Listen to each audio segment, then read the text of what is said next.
una máscara de bronce. Más de un siglo de silencio. Y un solo gesto capaz de sacudir a todo un imperio.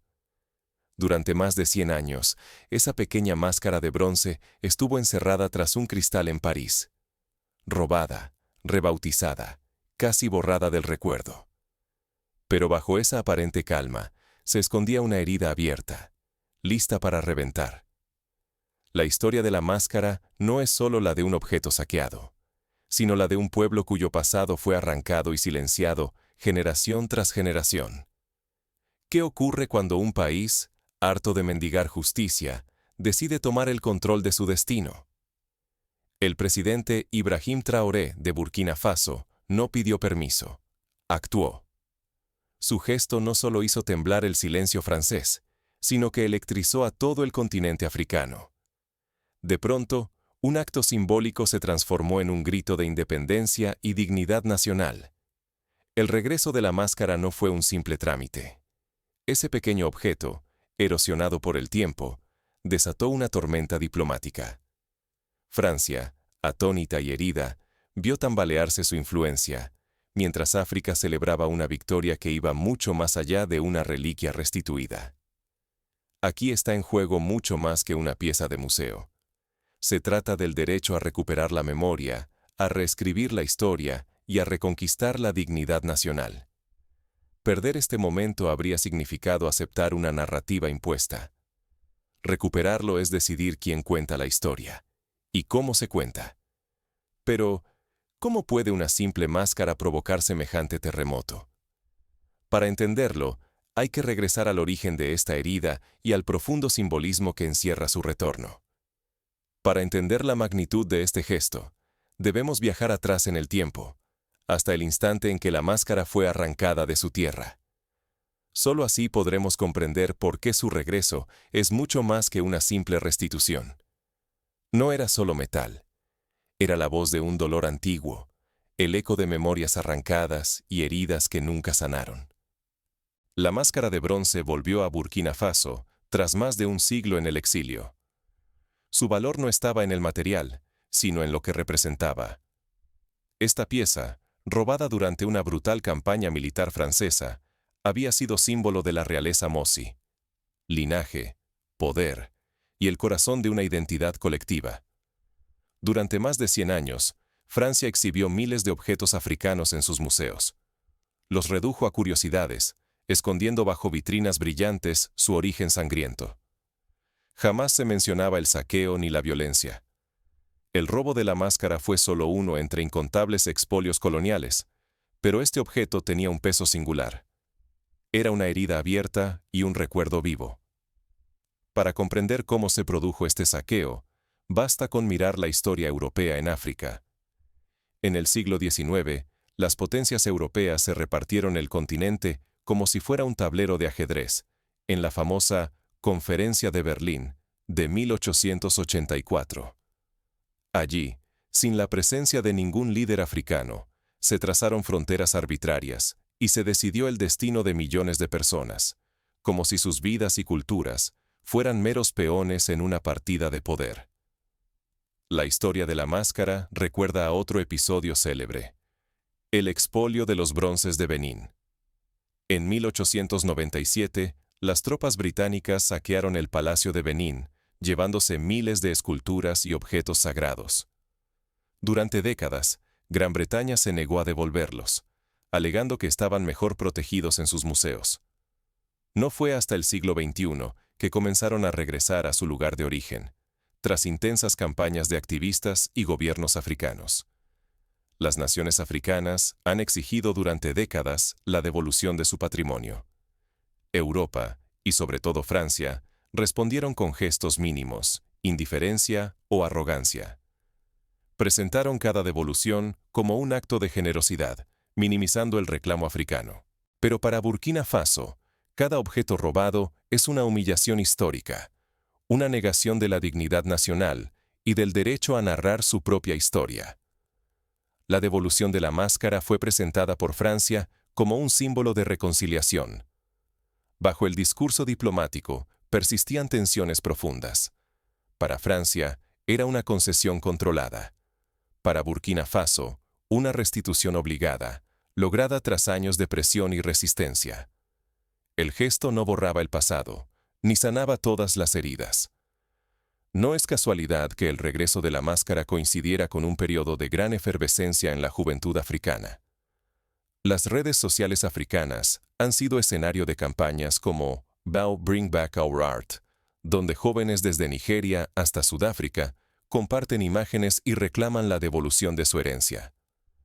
La presión digital se ha convertido en una palanca inesperada para los gobiernos. El riesgo de olvidar es inmenso. Un pueblo sin memoria pierde sus raíces y la fuerza para desafiar siglos de sometimiento. Recuperar estos objetos es un acto de justicia, pero también una apuesta arriesgada. Implica enfrentarse a potencias históricas, arriesgar reputación internacional y asumir el alto costo político y económico de la autonomía. Aquel día, bajo el sol ardiente de Ouagadougou, el regreso de la máscara no solo reabrió las heridas del colonialismo, desafió el relato dominante de Europa y marcó un punto de inflexión. La multitud reunida sabía que no era solo un objeto ni una ceremonia vacía. Era la memoria, la dignidad y la posibilidad de reescribir la historia desde África, para África. Un testigo presencial, una anciana llamada Adama Kaboré, contó entre lágrimas cómo su abuelo le hablaba de la máscara como símbolo de la resistencia ante el invasor. Para ella, verla regresar fue como cerrar un ciclo de dolor y abrir uno de esperanza. Ese tipo de relatos personales se repiten en toda África, donde cada objeto recuperado sana, aunque sea parcialmente, una herida colectiva. Pero la máscara, tras su regreso, no solo esperaba admiración, traía consigo una pregunta peligrosa. ¿Quién decide ahora qué historia merece ser contada y quién debe escucharla? La devolución de la máscara de bronce no fue un gesto de reconciliación, fue una declaración de guerra simbólica. Para millones en África, el regreso de esa reliquia significó justicia largamente esperada. Para Francia, en cambio, resultó una herida nacional, un desafío directo a su relato de grandeza colonial y a la autoridad cultural de París sobre el continente africano. Burkina Faso no se limitó a recibir el objeto. Fue más lejos. Cerró todas las bases militares francesas, nacionalizó activos clave y expulsó a los medios galos. Era una ruptura sin precedentes. El mensaje era claro. La era del paternalismo europeo había terminado. Ahora, la dignidad africana no se pedía, se reclamaba. Este contexto recuerda a otros procesos históricos de independencia. Cuando India, bajo el liderazgo de figuras como Mahatma Gandhi y Jawaharlal Nehru, luchó por recuperar no solo su territorio, sino su autonomía espiritual y cultural, el regreso de objetos sagrados y la protección de su patrimonio fueron también banderas de dignidad. En México, la recuperación del penacho de Moctezuma sigue siendo símbolo de una memoria histórica aún en disputa con Austria. Cuando Ibrahim Traoré alzó la máscara ante decenas de miles en Ouagadougou, las redes sociales africanas explotaron en celebración. Jóvenes de todo el continente compartieron imágenes y mensajes de orgullo. Veían en ese acto la confirmación de que la memoria y la dignidad ya no son favores, sino derechos. Las palabras de Traoré retumbaron.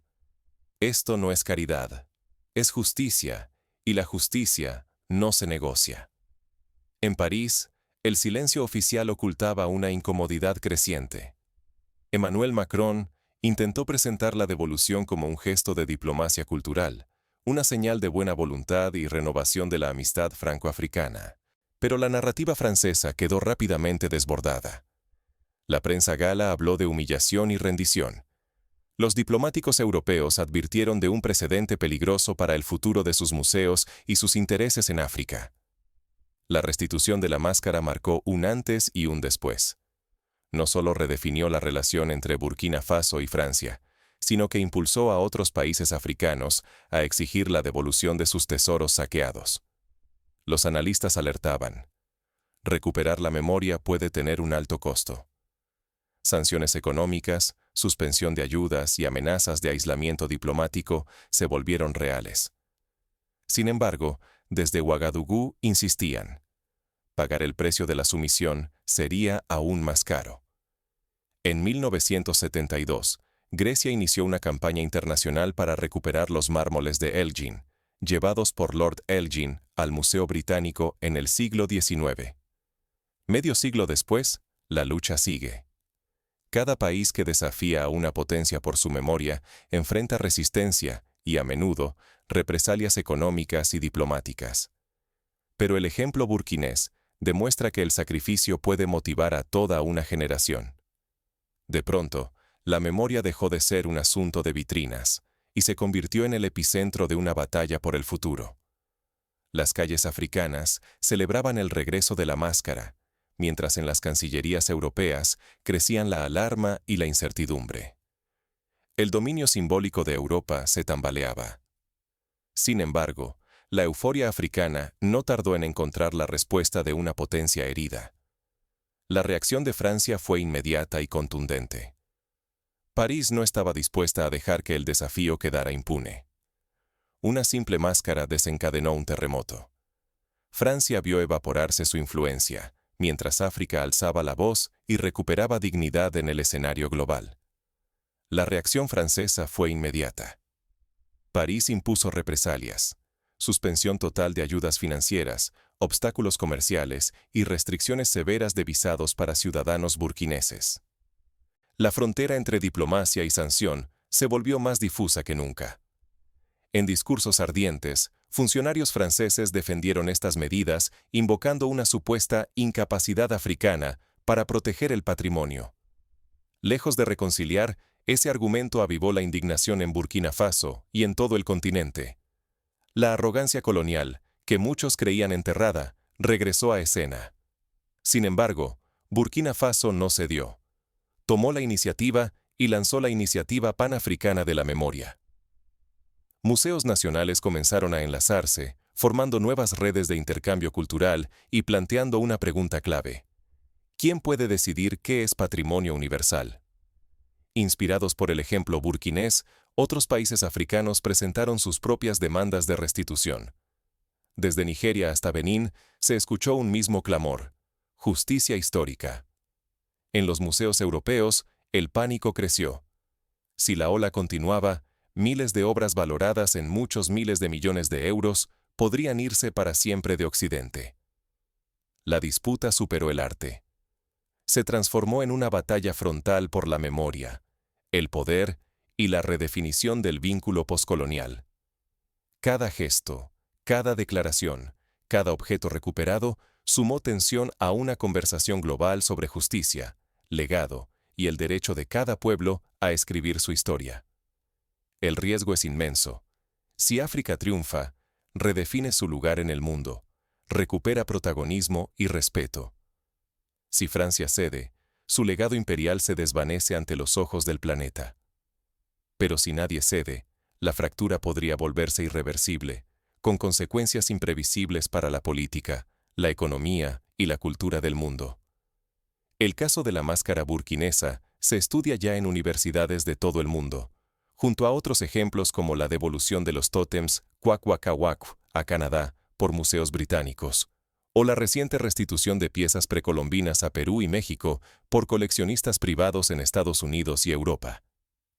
En todos estos casos, el trasfondo es el mismo. ¿Quién tiene derecho a narrar el pasado? Entonces, ¿qué enseñanza puede sacar cualquier nación o cualquier persona de este choque entre memoria, poder y dignidad? ¿Cuál es el precio real de la justicia histórica? ¿Y quién está dispuesto a pagarlo hasta el final? La máscara ya no es solo un objeto, es un símbolo de todo lo que está en juego. En el próximo acto, veremos cómo este conflicto redefine el futuro de ambos continentes. La restitución de la máscara de bronce en Burkina Faso demostró que recuperar la memoria propia puede transformar no solo a un país, sino a todo un continente. Ese acto fue mucho más que una reparación del pasado. Fue la declaración valiente de un derecho fundamental, el de escribir el propio destino. Al reclamar lo que les fue arrebatado, los burkineses no solo exigieron justicia, sino la posibilidad de elegir quiénes son y quiénes desean llegar a ser. La memoria colectiva, cuando se reactiva, tiene el poder de movilizar generaciones. Puede derribar relatos impuestos y desafiar estructuras de poder que parecían inquebrantables. Así, el regreso de la máscara se convirtió en mucho más que un símbolo. Fue la chispa de una movilización social y política que comenzó a romper cadenas largas e invisibles. Incluso en medio de carencias extremas, como la falta de pan o electricidad, recuperar símbolos propios siembra una semilla de dignidad que ningún saqueo podrá destruir. No soluciona de inmediato los problemas materiales, pero fortalece la resiliencia y el orgullo de todo un pueblo. El ejemplo burkinabé revela que, a veces, la dignidad pesa más que cualquier comodidad cotidiana. Traoré arriesgó relaciones diplomáticas, inversiones extranjeras y hasta la estabilidad interna. Sin embargo, devolvió a su gente algo que el dinero jamás puede comprar: la pertenencia y el orgullo recuperados. Hoy, líderes jóvenes de varios países africanos ven en la decisión de Traoré un modelo de valentía. Francia, mientras tanto, se ve forzada a repensar su rol y su discurso en África. El eco de esta restitución recorre el continente, inspirando nuevas exigencias y reescribiendo las reglas del juego geopolítico. Negar el pasado solo perpetúa la dependencia. Pero atreverse a recuperarlo exige sacrificios reales, y al mismo tiempo abre la puerta a una libertad y una autoestima imprescindibles para cualquier nación que quiera renacer sobre bases propias. Llegamos entonces a la encrucijada. ¿Seguiremos dejando que otros cuenten nuestra historia o tomaremos el riesgo de reclamarla, cueste lo que cueste? El dilema está planteado. Ahora la decisión ya no es solo de líderes, sino de todos los que sienten el peso y la promesa de una memoria viva. La verdadera justicia rara vez hace ruido, pero cuando cruza la puerta de casa, nunca vuelve a ser invisible. Por más de 100 años, la máscara de bronce quedó presa tras un vidrio en París. Era solo un objeto exótico, condenado al silencio, sin nombre ni historia propia. Pero cuando por fin regresó a Burkina Faso, no fue solo un acto ceremonial. Fue el rugido silente de un pueblo entero que, sin pedir permiso, reclamó su memoria y su dignidad. Esa devolución no fue caridad, ni un gesto diplomático al uso. Fue una ruptura feroz, una grieta en el relato de Francia, ese que durante décadas parecía inamovible. Porque aquí, la memoria no es un adorno ni un consuelo, es poder. Recordar lo propio, en un mundo que borra memorias ajenas, es declararse dueño de la verdad y no solo de las cenizas.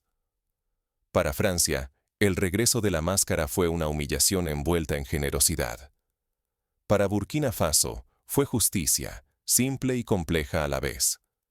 Justicia no solo para los museos, sino para las abuelas que aún cuentan historias a la luz de una vela, y para los jóvenes que se niegan a ser un simple pie de página en el libro de otro. La pregunta real no es quién ganó o perdió esta batalla simbólica, sino quién tendrá el coraje de reconstruir su identidad con los fragmentos que todavía debe luchar por recuperar. O recuperamos nuestra historia, o aceptamos vivir bajo la versión que otros imponen. Ese es el precio auténtico de la justicia. Desafiar la comodidad, arriesgar reputación, autonomía y certezas, solo por ser fieles a lo que somos. Nada de esto fue sencillo. Cada avance costó sudor, tensiones y amenazas a media voz. Pero ese precio convierte la restitución en un acto irreversible. Cuando una nación recupera sus símbolos, también recupera la voz y la autoridad para escribir, desde ahora, su propia versión. La máscara de bronce ya no es solo metal antiguo. Es el espejo de un África que aprende a dejar de pedir permiso. Es lección y advertencia para cualquier pueblo que dude del poder de su memoria. El ciclo no se cierra con un aplauso, sino con una invitación. ¿Qué trozos de tu historia siguen cautivos? ¿Y quién decide qué merece ser recordado? Mientras la justicia regrese a casa, jamás volverá a ser invisible. Para quienes hoy luchan por la restitución de patrimonios, la experiencia burkinesa ofrece pasos concretos. Construir alianzas continentales, utilizar redes digitales para visibilizar el reclamo, documentar el daño causado por la pérdida de memoria y buscar apoyo internacional, especialmente en foros como la UNESCO. Es vital también formar equipos interdisciplinarios con historiadores, juristas y activistas, como lo hizo Sudáfrica para recuperar los restos de Sarah Baartman y como lo intenta Egipto para repatriar la piedra de Rosetta. El futuro de la memoria africana depende no solo de gestos de restitución, sino de la capacidad de conservar, reinterpretar y compartir ese patrimonio con las nuevas generaciones. En Burkina Faso, la máscara es ahora parte de un programa educativo. Decenas de escuelas la visitan cada mes, y los estudiantes escriben ensayos sobre su significado. Así, la historia deja de ser un tema de élites y se convierte en una herramienta de transformación social. En última instancia, la batalla por la máscara es la batalla de todo pueblo por su dignidad. Y cada vez que una pieza regresa, lo hace con una pregunta que no se apaga. ¿Estamos listos para reclamar, proteger y transmitir nuestra memoria, aunque el precio sea alto y el camino incierto? Si la respuesta es sí, entonces el ciclo de la injusticia comienza a cerrarse, uno por uno, hasta que no quede nada por devolver, salvo el derecho a ser dueños de nuestro propio relato.